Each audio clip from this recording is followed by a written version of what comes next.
compartilhe bons momentos. Divulgue a Rádio CPAD. www.radiocpad.com.br.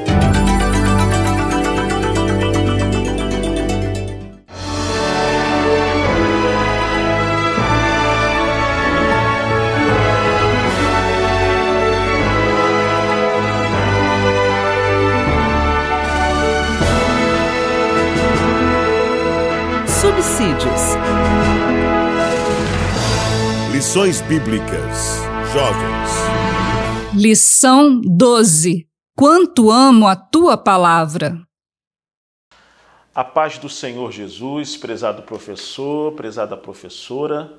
Estamos iniciando agora a penúltima lição do nosso trimestre. É a lição de número 12, cujo o tema nós temos aqui: quanto amo a tua palavra. O nosso texto principal, que você pode ver em tela, diz o seguinte: lâmpada para os meus pés é tua palavra e luz para o meu caminho. Salmo 119, versículo 105. Você pode ver também comigo em tela o resumo da lição, que diz assim: a meditação diária da Bíblia gera sabedoria e discernimento, bem como direção para a trajetória de nossa vida. É a Bíblia Sagrada o tema da nossa lição desta semana. Antes de entrarmos na meditação e no estudo desta lição, eu gostaria de lembrar a você que nesse próximo domingo, 18 de junho, nós vamos comemorar os 112 anos das Assembleias de Deus no Brasil. Então é uma grande oportunidade, nesse domingo de escola dominical, nós lembrarmos com a nossa classe de jovens um pouco da nossa história, de como que nós chegamos até aqui, dos nossos missionários fundadores, dos pastores que plantaram diversas igrejas ao longo da nossa nação e que permite com que hoje nós sejamos denominados de assembleanos. É um dia muito especial, é um dia de gratidão, é um dia de louvarmos a Deus pelos 112 anos das Assembleias de Deus no Brasil. Não deixe essa data passar em branco, converse com a sua classe sobre ela e ore pela nossa igreja para que Deus continue a conduzir todo o nosso trabalho, toda a nossa vida de pessoas devotas do Espírito Santo para fazer a obra de Deus. Pois bem, quanto amo a tua palavra.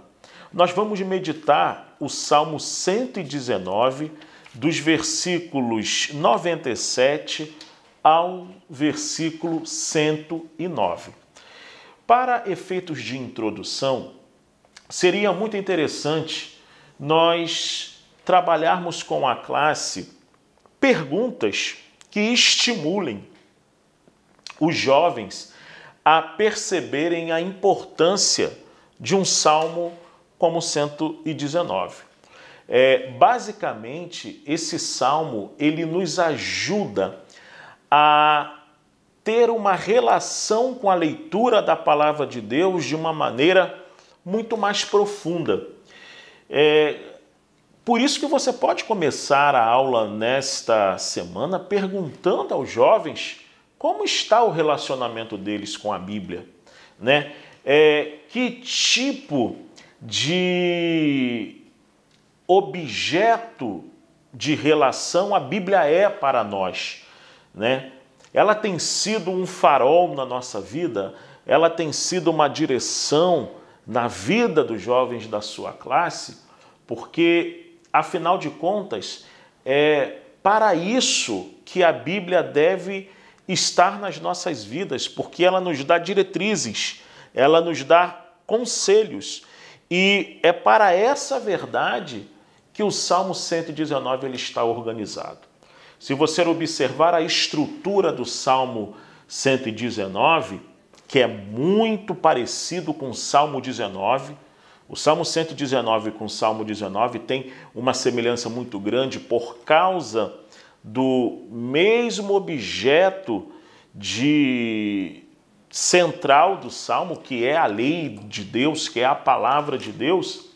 E ao lado do Salmo 1 e do Salmo 112, nós poderíamos dizer também que o Salmo 119 é um salmo de sabedoria, porque ele nos conduz a viver de uma maneira mais profunda de acordo com a palavra de Deus.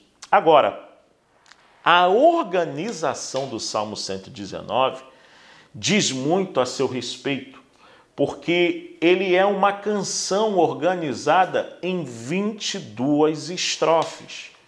Se você abrir a sua Bíblia no Salmo 119, você vai observar que a cada estrofe formada por 8 versículos, você tem um nomezinho lá chamado Aleph, Bet, Gimel, Dalet, Ri, Vav. Essas letrinhas formam o alfabeto hebraico.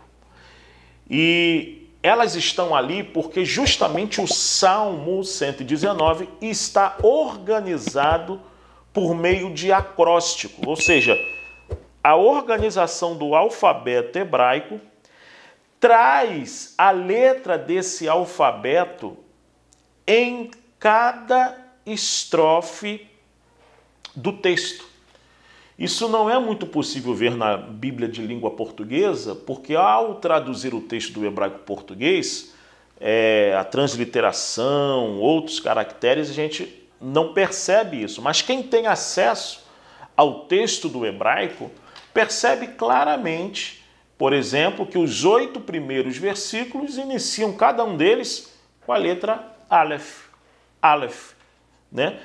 E isso é para lembrar que essa organização facilita para memorizar o texto bíblico. E é exatamente isso. Os judeus procuravam memorizar esses textos. E o acróstico era uma estrutura que facilitava essa memorização. E a ideia é muito simples. Aquilo que é valoroso, aquilo que é glorioso, aquilo que é extraordinário, deve estar guardado no nosso coração. Eu tomo aqui a palavra decorar, que na sua etimologia é muito bonita a ideia, né, que vem de coração, decorar, né, decoração. Ou seja, a ideia que tem de amor àquilo que você está memorizando. A gente só memoriza, a gente só guarda e retém aquilo que amamos. É a ideia que está presente, inclusive, muito antigamente, quando era muito comum se declamar poesia, né? Se declamava poesia por quê? Porque sentia-se um afeto por aquilo que estava tendo acesso, que se estava lendo. E a palavra de Deus é essa coisa poderosa, essa coisa gloriosa, bela, porque o Salmo é bonito, o Salmo é muito lindo e a sua organização nos ajuda a reter a palavra de Deus no nosso coração. Por isso que a forma de organização tal como está no Salmo 119, ele nos traz uma ideia que tanto a organização quanto o conteúdo fala ao nosso intelecto, fala a nossa mente, mas, sobretudo, desperta em nós um afeto com a palavra de Deus, porque eu sei que o que eu estou lendo traz vida, o que eu estou lendo é vivo, o que eu estou lendo vem do Espírito, é algo glorioso e que não fica simplesmente num exercício intelectual, mas é intelectual, porém com consequências profundamente espirituais. É, sobretudo, a palavra de Deus. Um ponto que seria também interessante destacar são os versículos 97 a 104, que fala exatamente, que é o trecho que nós estamos comentando na revista. Esse trecho do texto de 97 ao 109, por exemplo, ao 104, perdão, ele trata, por exemplo, a respeito da letra Mem. A letra Mem, ela aparece, é uma letra do alfabeto hebraico, aparece no topo desse trecho do Salmo 97 ao Salmo 104. E a ideia que esse tema vem trazer é a importância do amor que o salmista expressa com a palavra de Deus. Olha o que o texto diz aí na tela. Ó, quanto amo a tua lei, é a minha meditação em todo dia. Tu, pelos teus mandamentos, me fazes mais sábio que meus inimigos, pois estão sempre comigo. Tenho mais entendimento do que todos os meus mestres, porque medito nos teus testemunhos. Sou mais prudente do que os velhos, porque guardo os teus preceitos. Desviei os meus pés de todo o caminho mau para observar a tua palavra. Olha que coisa tão extraordinária. Nós temos o versículo 97 que mostra que o salmista ama a lei e que ele não só ama, mas como consequência desse amor, ele medita. Na lição anterior, nós refletimos bastante a respeito desse ato da meditação, desse ato do apego. E, ao meditar, o versículos 98 a 100 vai nos mostrar um exercício de sabedoria e discernimento. Quem medita na palavra de Deus dia e noite, com atenção, sentindo as implicações dela na alma, vai desenvolvendo ao longo do tempo e da vida sabedoria e discernimento. E olha que coisa interessante. Algumas características que o texto usa. O versículo 98. Me fazes mais sábios que os meus inimigos, pois estão sempre comigo. Em primeiro lugar, na palavra de Deus, o conhecimento dos inimigos não são maiores do que o conhecimento da palavra de Deus. Nós colocamos na lição que nem o conhecimento dos inimigos, nem as lições dos melhores professores e nem mesmo as experiências dos idosos se comparam com a sabedoria que emerge da lei de Deus e da palavra de Deus. Não é verdade que nem sempre você envelhecer é sinônimo de experiência de vida?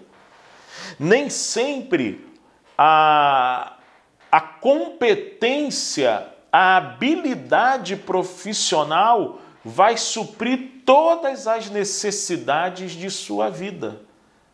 É necessário a gente ter algo muito mais profundo que nós só vamos achar na palavra de Deus.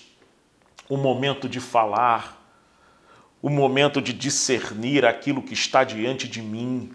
Ou seja, tudo isso em sabedoria só é formado mediante aquilo que nós temos de acesso com a Bíblia Sagrada, com a palavra de Deus.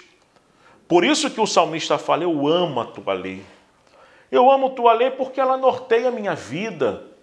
Eu amo a tua lei porque ela direciona a minha caminhada. Eu amo a tua lei porque a tua palavra é luz. A palavra de Deus é lâmpada. A palavra de Deus é como um farol.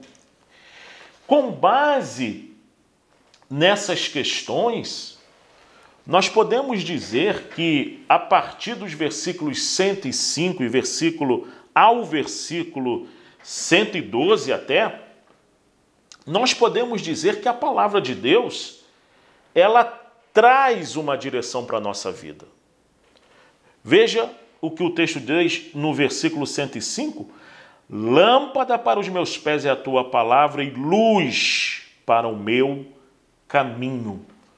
Vale muito a pena meditarmos nesse trecho, porque os jovens estão vivendo num contexto de um banquete de ideias, filosofias e estímulos externos que estão sempre diante deles.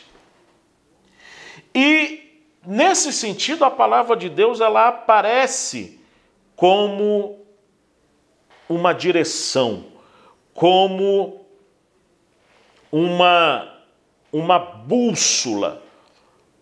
Se temos de um lado uma filosofia, de outro lado ideias que nutrem e impulsionam os vícios da nossa alma, do outro lado nós temos a palavra de Deus que nos traz equilíbrio, que nos traz maturidade, que revela em nós virtudes muito profundas. E a palavra de Deus vai desenvolvendo em nós virtudes, fruto do Espírito, de maneira profunda e muito abundante. Então, essa é a escolha. Quando nós temos a palavra de Deus arraigada no nosso coração, nós podemos cantar esse cântico do salmista, quando ele diz no versículo 106, jurei e cumprirei que hei de guardar os teus justos juízos. Olha, que coisa extraordinária. Eu acho que nos tempos que nós estamos vivendo hoje, é importante o professor ter essa atitude corajosa. Esse versículo 106 é uma atitude corajosa de você chegar diante da sua classe e afirmar de maneira corajosa que nós podemos, sim, na palavra de Deus e sob a força do Espírito Santo, fazer com convicção votos a Deus que diga, serei fiel ao Senhor. Isso não significa simplesmente você depender do seu eu. Claro que se nós dependêssemos de nós mesmos, o que seria de nós? Mas nós temos a palavra de Deus, nós temos o Espírito Santo, nós temos o Senhor Jesus como nosso advogado e uma vez inundando a nossa mente, inundando a nossa vida com as coisas do céu, é possível sim desenvolver a nossa vida cristã de maneira que a palavra de Deus esteja na mente, cultive no coração e andemos segundo a vontade de Deus para a nossa vida. Então é isso que o salmista diz, né? É possível, por meio da palavra de Deus, nutrir a nossa alma com os valores eternos de Deus, trilhando por um caminho de uma vida de santidade. E nesse sentido, já caminhando para o final da nossa reflexão, a Bíblia ela passa a ser para nós o nosso ponto de referência para os desafios atuais. Ou seja, a Bíblia ela é um livro atual. Ela não é um livro ultrapassado. E não é ultrapassado por quê? Porque o que a Bíblia trata, ela trata de coisas atemporais. Ela trata de coisas eternas. A Bíblia não é um livro reducionista que só pensa nas coisas comezinhas daquele tempo e acabou. Não, ela trata de coisas atemporais e por isso ela é universal. Pode passar o tempo, pode passar as épocas, pode passar os anos, mas os mesmos problemas do interior do ser humano, eles estão presentes hoje como estavam presentes lá nos tempos bíblicos. Porque o que o ser humano precisa tratar dentro de si, isso daí é atemporal. O que o ser humano precisa preencher no seu coração continua o mesmo vazio que ele precisa preencher nos dias de hoje. Isso estava lá atrás, nos tempos bíblicos, e continua hoje também. Então, nesse sentido, a Bíblia ela precisa ser a base da nossa trajetória. A Bíblia, ao mesmo tempo, ela é um obstáculo para as escolhas equivocadas. O texto mostra, por exemplo, que aqui no nosso texto da nossa lição, nós escrevemos o seguinte: o Salmo 119 nos ajuda a perceber a Bíblia como base para a trajetória da vida. Ele também auxilia a compreender que, consequentemente, a Bíblia é um obstáculo às escolhas erradas. Ou seja, a partir do momento que tomamos o contato com as escolhas valorosas da palavra de Deus, nós passamos, nesse sentido, a ter um discernimento profundo, um discernimento diante de nós daquilo que nós estamos vivendo. E então, uma vez os valores da palavra de Deus encarnada em nossa vida, nos dá condição de escolher aquilo que glorifica a Deus e deixar de lado aquilo que não glorifica a Deus. De manter uma escolha por aquilo que é justo, amar por aquilo que é verdadeiro, desejar aquilo que de fato traz vida e renunciar àquilo que traz morte. No fundo, se você observar, não é uma escolha tão difícil de fazer, porque uma vez pensando com as categorias das virtudes que estão na palavra de Deus, nós percebemos que o que é colocado diante de nós é um caminho de vida. O que a palavra de Deus se dirige a nós para escolher é uma escolha de vida e não uma escolha de morte. Por isso, o nosso desejo nesta semana é que o seu aluno possa dizer o que o salmista disse: lâmpada para os meus pés é a tua palavra e luz para o meu caminho. Que você estimule os seus alunos a ter uma relação com a Bíblia Sagrada. Faça uma campanha, um estímulo de leitura do texto bíblico e, sobretudo, de leitura devocional, dos seus alunos procurarem extrair da palavra de Deus aquele texto que lhe toca a vida. Sem dúvida nenhuma, cada dia meditando e extraindo ensinamentos da palavra de Deus, sem dúvida alguma, o coração do seu aluno vai cultivar aquilo que é do céu. A nossa juventude vai estar com raízes fincadas na palavra de Deus. E nós temos promessas gloriosas para aqueles que guardam a palavra de Deus no seu coração e a põem em prática. Que isso seja realidade nas nossas vidas, que isso seja realidade na vida dos seus alunos. Eu desejo a você, prezado professor, a você, prezada professora, uma escola dominical neste domingo de bênçãos para a glória de Deus e a paz do Senhor Jesus.